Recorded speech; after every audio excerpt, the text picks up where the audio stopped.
manis-manis segera merapat di depan TV ya, fams. Kalau yang ganteng juga ikutan dong. Kita mau icip-icip kudapan manis-manis. Kayak kamu. Hihihi. Apa? Belum nampol juga. Kita santap kuliner tradisional khas dari Kendari ya, fams. Enak. Bikin nagih. Terus kita jalan-jalan ke desa wisatanya deh. Ada air terjun yang indah banget. Bikin betah berlama-lama deh. Cus, berangkat!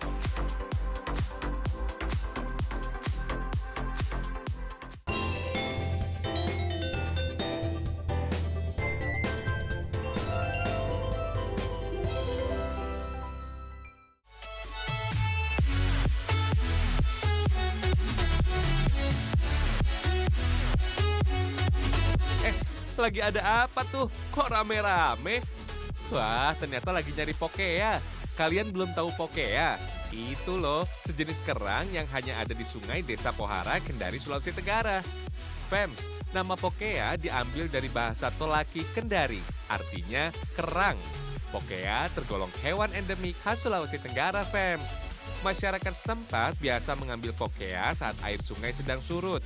Gak butuh alat khusus untuk mengambil kerang air tawar, Fems. Jadi tinggal ambil dengan tangan aja tuh. Gampang kan? Pokea juga diambil warga untuk dijadikan hidangan yang dikonsumsi sehari-hari. Rasanya pasti enak dong. Jadi penasaran ya, Fems? Kita intip proses bikin sup pokea ya. Siapkan pokea, tomat, cabai rawit, serai, garam, dan bawang merah. Rebus pokea dulu ya, Fems. Sambil nunggu pokea matang, kita siapkan bumbunya. Iris bawang merah, tomat, dan cabai rawit. Kalau sudah matang, cangkang pokea akan terbuka seperti ini. Masukkan irisan bawang merah, tomat, dan cabai rawit. Tambahkan garam dan serai. Lalu aduk sampai rata. Masak sekitar 10 menit agar bumbu meresap ke dalam pokea. Kalau udah kayak gini, sup pokea siap dihidangkan. Pokea paling enak disantap dengan sinonggi, Fems. Kalian udah pada tahu sinonggi dong? Iya, sinonggi mirip dengan papeda, Fems. Sama-sama dibuat dari sagu. Bedanya, sinonggi teksturnya lebih kental dari papeda. Rasa kuah sup pokea gurih dan pedas. Bikin mulut tak mau berhenti mengunyah. Mantul alias mantap betul. Fems, masih soal pokea nih. Pokea ternyata biasa diolah jadi sate. Sate pokea disajikan dengan sambal kacang. Uniknya, sambal yang diolah dengan kacang mete. Kebayang dong gimana rasa gurihnya. Cara bikinnya juga gampang kok. Daging pokea yang sudah direbus digoreng sampai kandungan airnya berkurang. Kalau sudah berubah kecoklatan, angkat deh. Lalu tusuk dengan tusuk sate, Fems.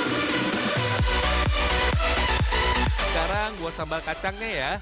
Haluskan bawang putih, kencur, kacang mete goreng, gula merah, gula pasir, asam jawa, dan daun jeruk. Fems, air asam jawa dan daun jeruk berguna untuk menghilangkan bau amis pokea. Aduk hingga bumbu tercampur rata, Fems. Tambahkan sedikit air, lalu aduk hingga kuahnya sedikit cair. Bumbunya udah jadi nih, tinggal tuang di atas sate pokea. Biar tampilannya cantik, taruh juga potongan kacang mete goreng, Fems. Rasanya mantap betul, Fems. Tekstur daging pokea yang kering dibalut dengan bumbu kacang mete yang khas, bikin mulut gak bisa berhenti ngunyah. Oh iya, Fems, pokea bermanfaat bagi tubuh karena banyak mengandung protein.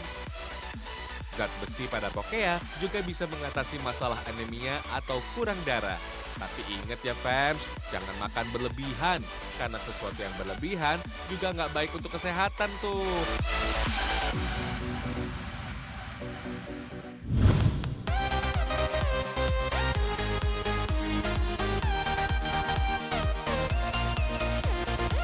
Fems, masyarakat Kendari khususnya suku Tolaki punya tradisi makan bersama nih. Namanya tradisi Mosonggi alias makan sinonggi. Biasanya sih digelar saat sedang ada kumpul keluarga atau hajatan, Fems. Cara makannya cukup unik, tinggal suap sinonggi dengan sumpit aja. Kayak gini nih, lucu ya. Tradisi budaya suku Tolaki biasanya dalam acara kumpul-kumpul makan sinonggi berame-rame. Fems, sinonggi adalah makanan pokok suku Tolaki. sudah ada sejak belum ada nasi tuh. Masyarakat setempat percaya sinonggi bisa bikin perut lebih lama kenyang karena karbohidrat dalam sagu lebih kompleks dan lebih lama terurai daripada nasi. Selain itu, sagu juga nggak bikin gemuk meski dimakan dalam jumlah banyak, Fems. Menu pendamping sinonggi sangat beragam, Fems. Pastinya kuahnya harus gurih dan sedap untuk menambah cita rasa sinonggi yang tawar. Seperti palu mara, sayur bening, dan sambal, Fems. Perpaduan yang sempurna ya, Fems. Mantul! Apalagi ditambah sambal dan perasan jeruk limonnya. Makin sedap!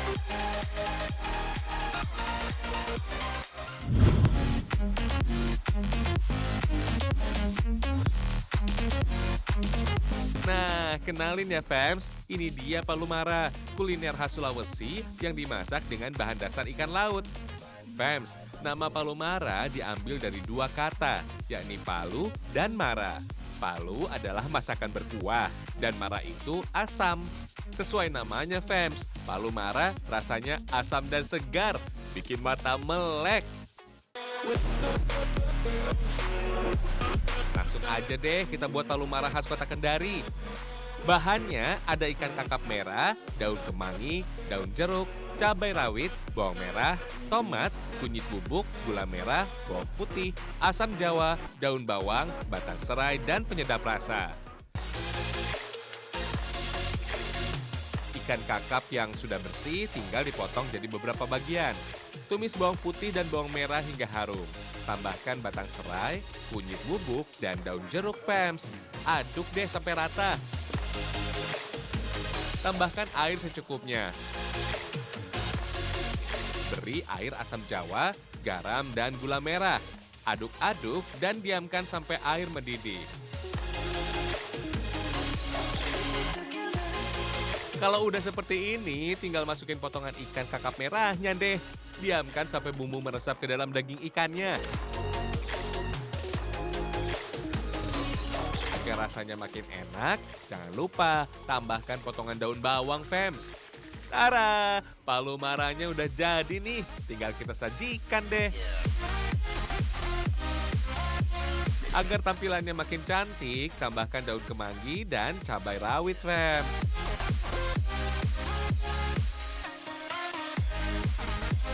For your info nih, Fems, selain dijadikan menu pendamping sinonggi, palu mara menjadi makanan untuk menambah daya tahan tubuh.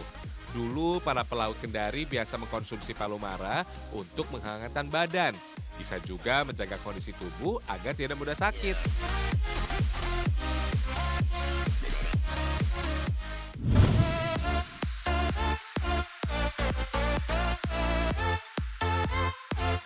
Saatnya icip-icip kudapan khas Sulawesi nih. Es pisang ijo udah biasa ya, Fems. Gimana kalau pisjo cake alias pisang ijo cake? Bikin ngiler deh. Selain kacang mete, pisjo cake juga cocok loh jadi oleh-oleh khas dari Kota Kendari. Fems, pisjo cake punya beberapa varian rasa dan topping.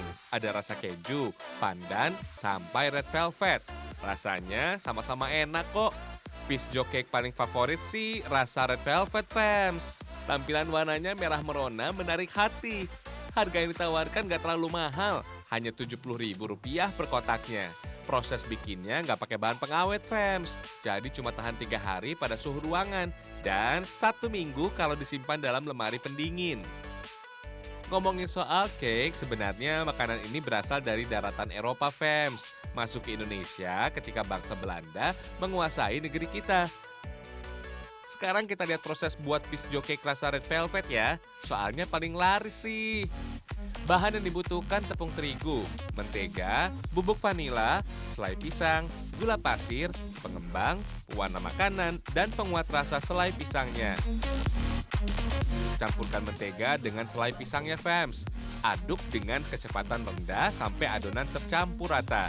Kalau sudah lembut, angkat dan diamkan adonan sejenak. Selanjutnya, campurkan telur, tepung terigu, bubuk vanila, penguat rasa, gula pasir, dan pengembang.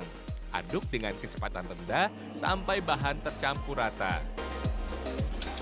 Kalau udah kayak gini, naikkan kecepatan mixernya agar adonan tidak menggumpal. Sekarang, masukkan adonan mentega dan selai pisang yang dihaluskan tadi. Aduk sampai rata. Terakhir, tambahkan pewarna makanan, fams. Aduk terus sampai adonannya tercampur rata ya, fams.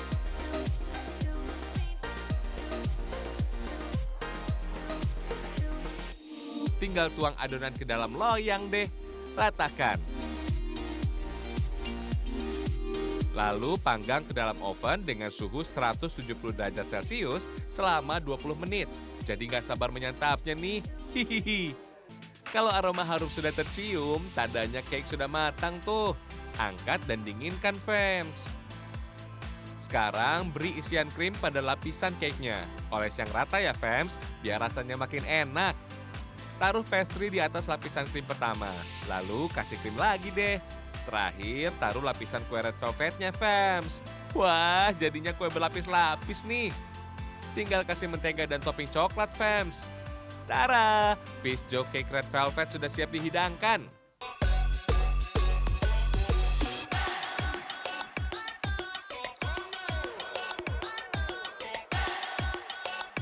Oh iya, fams, cake red velvet sebenarnya sudah ada sejak 1940. Dulu red velvet dibuat khusus untuk makan para tentara Amerika Serikat. Akhirnya kue red velvet makin berkembang sampai ke seluruh dunia karena rasanya yang endes surendes. Mantap!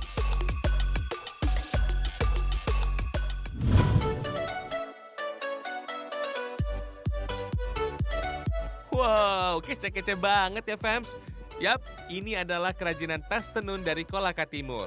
Kerajinan tas sangat istimewa karena dibuat dari sisa kain tenun atau kain tenun perca tuh. Gak nyangka ya, potongan kain yang tidak terpakai bisa disulap jadi kerajinan tangan yang lucu-lucu. Seperti tas lempang, tas laptop, dan kemeja. Awalnya, kain tenun hanya digunakan untuk membuat pakaian adat aja, fams. Saking banyaknya potongan kain tenun yang tidak terpakai, akhirnya dimanfaatkan menjadi barang yang memiliki nilai jual lebih. Maka lahirlah tas tenun perca ini, fams. Harga tas tenun perca ini sangat beragam, mulai dari Rp30.000 sampai Rp75.000. Murah meriah ya, fams. Soal kualitas sih jangan diragukan deh. Fams, kerajinan ini sebenarnya sudah ada sejak tahun 2013. Awalnya, pengrajin mendapat sisa kain tenun dari penjahit yang ada di sekitar rumahnya. Kemudian kain perca tenun disambung, fams, lalu dibuat menjadi tas. Tapi kain perca yang disambung harus sesuai warnanya. Hasilnya, warna tas jadi makin matching. Lihat nih, fams, kain tenun sambung bikin motif tas makin unik dan menarik ya. Kemudian kain tenun yang disambung dijahit sesuai polanya. Agar kain tenun gak gampang rusak, bagian dalam tas harus dikasih kain hitam kayak gini. Fams, udah jadi deh tas tenun percanya. Simple dan kreatif banget. Kalian pasti bisa bikin sendiri di rumah dong.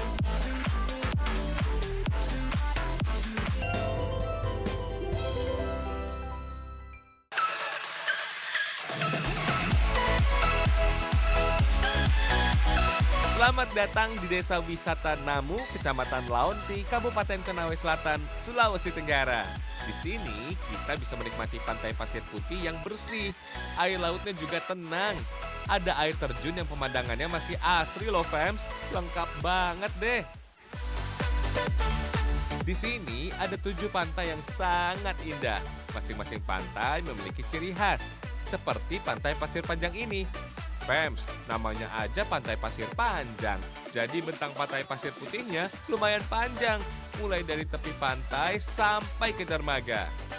Kalau dilihat-lihat sih, pantai pasir panjang mirip dengan pantai Ngurtapur yang ada di Kepulauan K, Ambon. Cantik ya, Fams?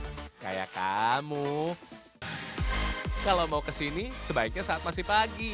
Air laut yang surut membuat bentangan pasir putih terlihat semakin luas. Keren! Fams, Desa Wisata Namu juga memiliki daerah permukiman warga yang sangat rapi dan bersih. Warganya juga ramah. Nah, kalau sudah puas main di pantai, waktunya bilas tubuh dengan air tawar, Fams. Biar nggak lengket. Enaknya kita bilas di air terjun aja, Fams. Jaraknya nggak jauh kok, Fams. Cuma 1 kilometer dari permukiman warga. Ini dia, Fams, namanya air terjun Pitundengga. Uniknya, air terjun ini memiliki 7 tingkat, Fams. Keren ya. Lokasi air terjun ini masih asri karena ada di tengah hutan. Pohon rindang di sekitar air terjun bikin pemandangannya makin cantik ya. Ada yang unik lagi nih fams, saat musim hujan aliran air di sini juga nggak pernah kotor dan debit airnya nggak pernah deras. Jadi aman buat mandi di sini. Tapi tetap harus berhati-hati ya fams, batuannya licin dan banyak batang pohon yang sudah lapuk.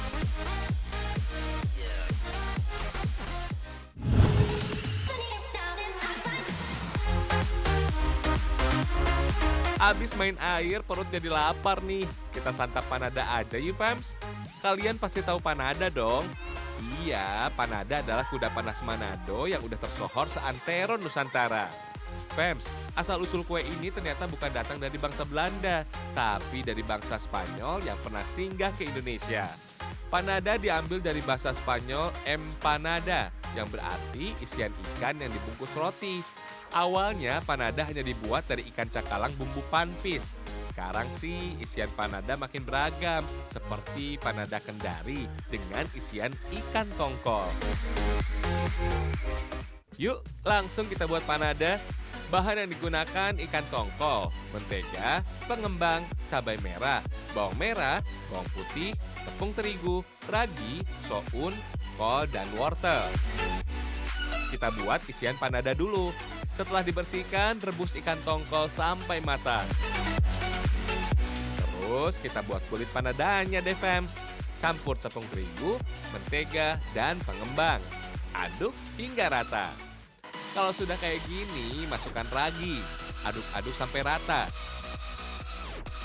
Diamkan sekitar 15 menit sampai adonan mengembang. Kalau ikan tongkol udah mateng, suir-suir dagingnya. Pastikan gak ada lagi duri halus yang terbawa ya fams. Untuk bumbu panpisnya, haluskan bawang merah, bawang putih, cabai merah, dan sedikit garam. Lalu tumis bumbu hingga berubah kecoklatan. Masukkan suiran ikan tongkol, irisan kol, wortel, dan sounnya. Aduk-aduk hingga bumbu tercampur rata. Aromanya harum banget fans. Sekarang angkat tongkol bumbu panpisnya. Tinggal kita buat panadanya deh. Caranya, ambil adonan roti yang sudah mengembang. Lebarkan adonan, lalu masukkan isian tongkol bumbu panpisnya. Tutup sampai seperti ini fams. Jangan lupa lipat bagian sisi rotinya agar kulitnya nggak pecah ketika digoreng nanti. Panada tinggal digoreng dengan minyak panas deh. Goreng sampai warnanya kuning keemasan. Jadi deh. Oh iya fams, dulu panada banyak dijual di kota Kendari. Tapi makin kesini panada semakin sulit untuk dicari. Kabarnya kalah sama kudapan kekinian fams. Tapi rasa panada nggak kalah enak kok, meski tampilannya sederhana. Jangan sampai deh makanan khas tradisional hilang karena tergerus zaman ya fams.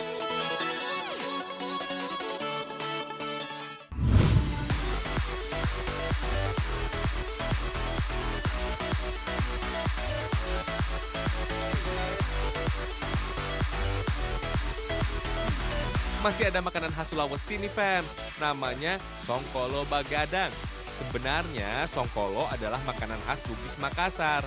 Dinamakan songkolo karena hanya dijual tengah malam. Enak disantap untuk orang yang suka begadang fams, apalagi kalau perut lapar saat tengah malam. Songkolo biasa disebut soko oleh masyarakat Bugis. Sokok dibuat dari beras ketan, lalu dikukus dan dihidangkan dengan menu tambahan seperti taburan kelapa parut sangrai, ikan asin goreng, dan sambal khas. Rasanya jangan ditanya fams, mantul alias mantap betul. Oh iya fams, di Kendari soko jarang dijual fams, jadi cuma ada di rumah warga aja fams. Songkolo biasa dibuat ketika ada acara-acara besar, seperti lebaran maupun acara adat. Meski kelihatan sederhana, bikinnya lumayan panjang fams. Bahannya cuma beras ketan hitam dan beras ketan putih saja. Campur kedua jenis beras menjadi satu. Oh iya, dua jenis beras digunakan untuk menghasilkan tekstur sokok jadi lebih kenyal dan rasanya enak fams. Lalu rendam beras kurang lebih 1 jam agar lebih mudah dikukus. Kalau udah direndam, beras akan lebih mengembang fams. Tinggal dikukus selama setengah jam aja deh. Agar rasa soko makin gurih, tambahkan perasan santan kelapa fams. Aduk-aduk, kemudian kukus lagi deh selama 10 menit. Sambil nunggu sokok matang, kita buat sambal goreng teri. Haluskan bawang merah, bawang putih, cabai rawit, cabai merah, dan sedikit garam. Ulek hingga halus. Kemudian tambahkan 1 buah tomat agar rasa sambalnya semakin segar. Setelah halus, tumis bumbu hingga harum. Kemudian masukkan ikan teri yang sudah digoreng.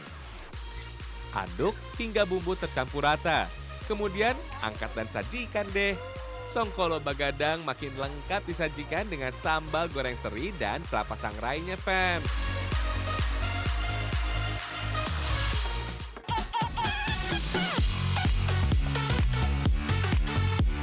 Udah kenyang nih, udahan dulu ya informasi ragam Indonesia hari ini. Tenang, kita masih punya informasi menarik lainnya kok. Jangan lupa, cintailah Indonesia dengan segala keragamannya. Cintai ragam Indonesia. Bye-bye.